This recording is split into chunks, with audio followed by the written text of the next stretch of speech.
Before we can begin to discuss the great importance of the Declaration of Independence and the many reactions that came from it, we first need to mention one of its main writers, Benjamin Franklin. Benjamin Franklin had written a letter to Vice Admiral Lord Howe, the naval and peace commander who primarily dealt with the colonists at the time. Within the letter were several of Benjamin Franklin's concerns with how Great Britain was ruling the colonies. He wisely chose to not send the letter, fearing the consequences and potential backlash from the Vice Admiral. The Declaration of Independence was published on July 4, 1776 by the Continental Congress.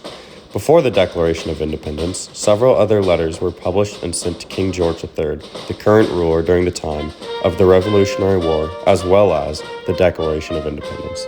The majority of these letters, however, were merely petitions. The Declaration of Independence was the first document sent that not only bypassed the king's authority, but downright denied it, claiming that the colonies were no longer under his rule. The Declaration of Independence arrived in Great Britain sometime in early August of 1776 and was immediately sent to the prince to be printed on newspapers all throughout the country. Upon reading the papers, the British people had several mixed reactions to it. Some dismissed the document as another plea from the colonists for attention, while others felt empathy towards them for the struggles they had endured. The majority, however, were upset at the colonists for being ungrateful towards the king who had offered them commerce and protection. Vice Admiral Lord Richard Howe's reaction was a proclamation that he could clear the name of any British subject, even if the continental courts had found them guilty. Vice Admiral Lord Howe's decree was a big factor in helping the American people realize that they needed to unite and fight for the values that they had very clearly laid out in the Declaration of Independence. While Vice Admiral Lord Howe's reaction gave him clearance over the courts, King George III's reaction was to prepare to go to war.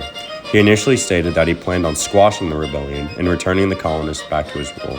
It is ironic because at the same time he said that, he was noted of calling himself a benevolent monarch. On October 31st, 1776, King George III decided to address Parliament about the Declaration of Independence. When speaking on the American people in their states, he referred to them as, quote, my colonies and, quote, my subjects.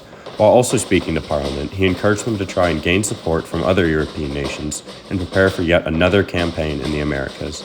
He was also slightly worried, wanting to set up some defense in Great Britain if any other European nation wanted to try and invade while they were involved overseas. With both the reactions from these high-ranking officials, Vice Admiral Lord Richard Howe and King George III, it is clear to see why the American people were eager to jump behind the war effort and help free themselves from the tyranny that they had previously been living under.